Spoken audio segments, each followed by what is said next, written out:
కాంగ్రెస్ మహిళా బిల్లు వ్యతిరేకులారా, మహిళా బిల్లు వ్యతిరేకులారా, కుల భారత్ మాతా కీ జై, భారత్ మాతా కీ జై.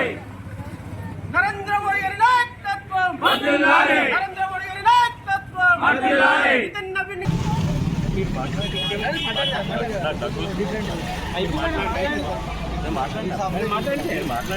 కాకుండా చేయడం జరిగింది. దాన్ని భారతీయ జనతా పార్టీ, మా నరేంద్ర మోడీ గారి ప్రభుత్వం కానీ భారతీయ జనతా పార్టీ పూర్తిగా వ్యతిరేకిస్తూ ఉంది. రానున్న రోజులలో కూడా వర్షాకాల సమావేశంలో మళ్ళీ కూడా ఈ బిల్లును ప్రవేశపెట్టి ఆమోదం పొందే వరకు మడుమెత్తిప్పని నాయకుడు మా నరేంద్ర మోడీ గారు, ఆయన యొక్క ఆధ్వర్యంలో ఈ మహిళా బిల్లుని పూర్తిగా సాధించే వరకు కూడా మేము వెనుకడుగు వేయమని తెలియజేస్తూ ఉన్నాము. అంతేకాకుండా రానున్న రోజులలో కూడా ఏ పార్టీలు అయితే మహిళా బిల్లును వ్యతిరేకించారో ఆ పార్టీ యొక్క కార్యకర్తలను, నాయకులను ఎక్కడికక్కడ అడ్డుకుంటామని భారతీయ జనతా పార్టీ గంభీరపేట మండల శాఖ తరఫున హెచ్చరిస్తూ ఉన్నాము.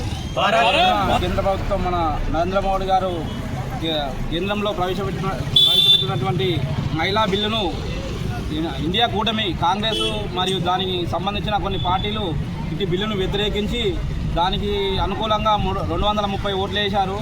వాళ్ళు రానున్న రోజుల్లో స్త్రీలు వాళ్ళను బుద్ధి చెప్పి ఆ పార్టీలకు తగిన గుణపాఠం చెప్తారని నేను మా బీజేపీ పార్టీ తరఫున కోరుకుంటున్నాను. వాళ్ళని ఎక్కడ ఏ పార్టీలు అయితే బిల్లును వ్యతిరేకించారో వాళ్ళందరి నాయకులను బీజేపీ పార్టీ తరఫున వాళ్ళందరినీ గ్రామాల నుంచి కలిసి కొడతామని ఇది నిరసన ముఖంగా తెలియజేసుకుంటున్నాను.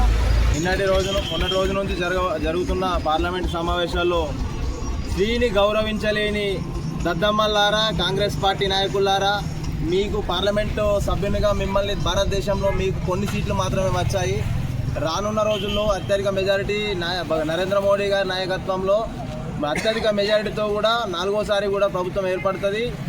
మహిళలను గౌరవించి మహిళలకు చట్టసభల్లో 33% రిజర్వేషన్ కల్పించాలనే ఉద్దేశం కొద్దీ నరేంద్ర మోడీ గారు బిల్లు ప్రవేశపెట్టడం జరిగింది. ఇట్టి బిల్లును మీరు విమర్శించిన స్త్రీని గౌరవించలేని వ్యతిరేకులారా, మీకు రానున్న రోజుల్లో స్త్రీలు బుద్ధి చెప్తారని, తగిన గుణపాఠం చెప్తారని ఈ సందర్భంగా మేము తెలియజేస్తున్నాము.